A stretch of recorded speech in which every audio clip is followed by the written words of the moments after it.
Experts say decades of recycling hype has backfired dramatically. This is by Michael Burnett on The Conversation.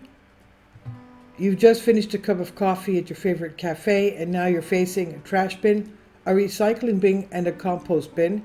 What's the most planet-friendly thing to do with your cup? Many of us would opt for the recycling bin, but that's often the wrong choice.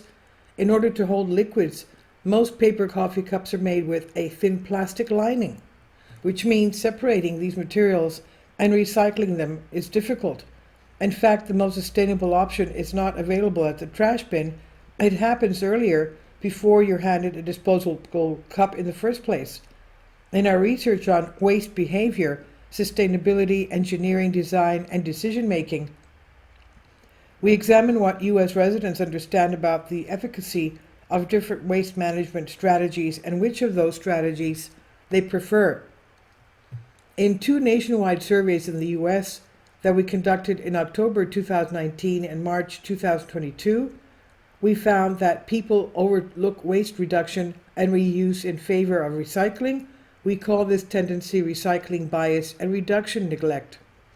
Our researchers show that a decades-long effort to educate the U.S. public about recycling has succeeded in some ways but failed in others. These efforts have made recycling an option that consumers see as important, but to the detriment of more sustainable options. And it has not made people more effective recyclers. A global waste crisis? Experts and advocates widely agree that humans are generating waste worldwide at levels that are unmanageable and unsustainable. Microplastics are polluting the Earth's most remote regions and amassing in the bodies of humans and animals as well. Producing and disposing of goods is a major source of greenhouse gas emissions and the public health threat, especially for vulnerable communities that receive large quantities of waste. New research suggests that even when plastic does get recycled, it produces staggering amounts of microplastic pollution.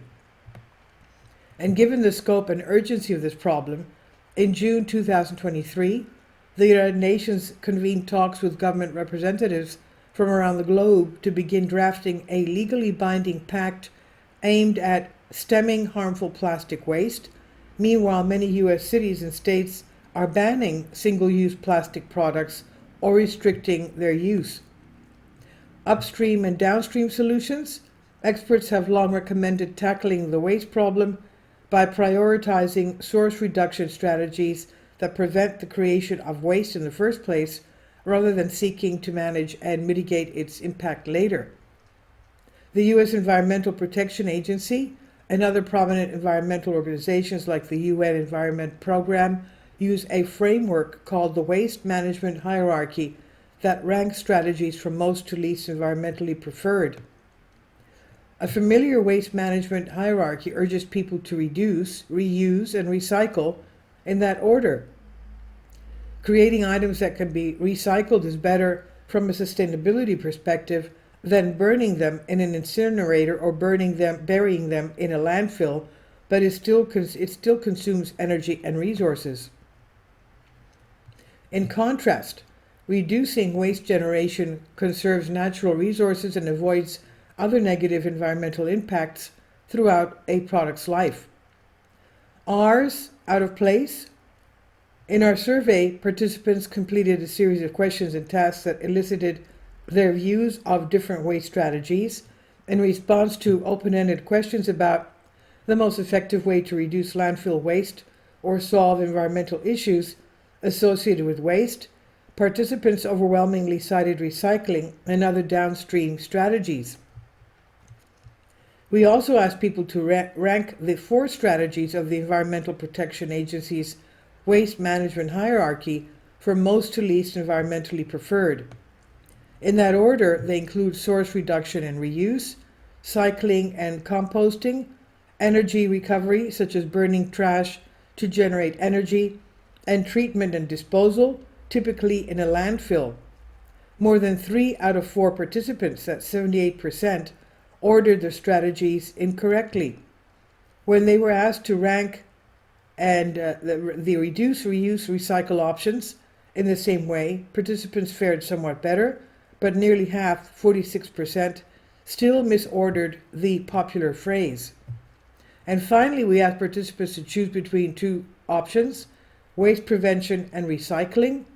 And this time, over 80% of participants understood that preventing waste was much better than recycling.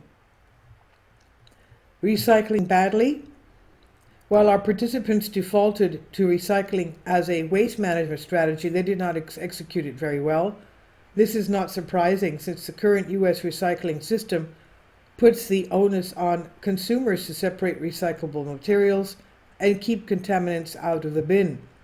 There is a lot of variation in what can be recycled from community to community, and this standard can change frequently as new products are introduced and markets for recycling materials shift. Our second study asked participants to sort common consumer goods into virtual recycling, compost, and trash bins, and then say how confident they were in their choices.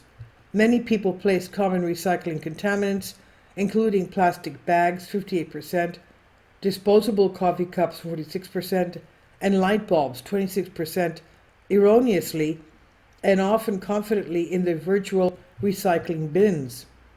For a few materials such as cardboard and aluminum foil, the correct answer can vary depending on the capacities of local waste management systems. This is known as wish cycling, placing non-recyclable items in the recyclable stream in the hope or belief that they will be recycled.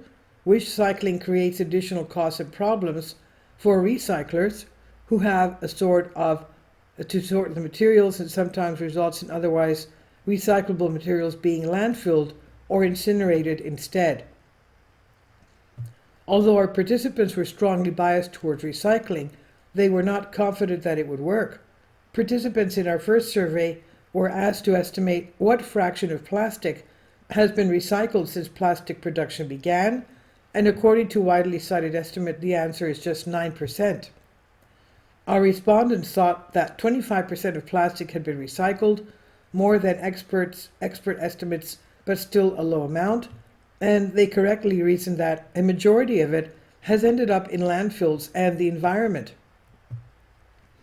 Empowering consumers to cut waste. Post-consumer waste is the result of a long supply chain with environmental impacts at every stage.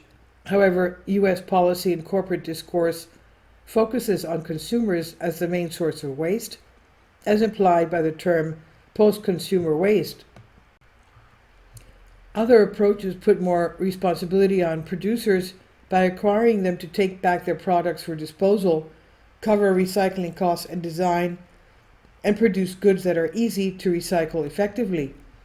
These approaches are used in some sectors in the U.S., including lead-acid car batteries and consumer electronics, but they are largely voluntary or mandated at the state and local level. When we asked participants in our second study where change could have the most impact and where they felt they could have the most impact as individuals, they correctly focused on upstream interventions. But they felt they could only affect the system through what they chose to purchase and how they subsequently disposed of it. In other words, acting as consumers, not as citizens. As waste-related pollution accumulates worldwide, corporations continue to shame and blame consumers rather than reducing the amount of disposable products they create. In our view, recycling is not a get-out-of-jail-free card for overproducing and consuming goods, and it is time that the U.S. stop treating it as such. This article has been updated to clarify the decisions about whether to recycle, compost, or dispose of certain materials, as trash can vary depending on local waste management systems. This is by Michaela Burnett, founder, Knoxville University of Virginia. Lady Close, Associate Professor of Engineering and Co-Director, Convergent Behavioral Science Initiative, University of Virginia, and Patrick I. Hancock, Postdoctoral Fellow, University of Virginia, and Shanzi Attari, Associate Professor of Public and Environmental Affairs, Indiana University, from the conversation under Creative Commons license on Science Alert. Please leave your comments, and thank you for your support. support my Patreon account. The daily posts are 5 videos daily, and they are totally different from what I have on my YouTube channel. Thank you so much for your support and that you find all my content so interesting. You'll find the Patreon account details in the description box below.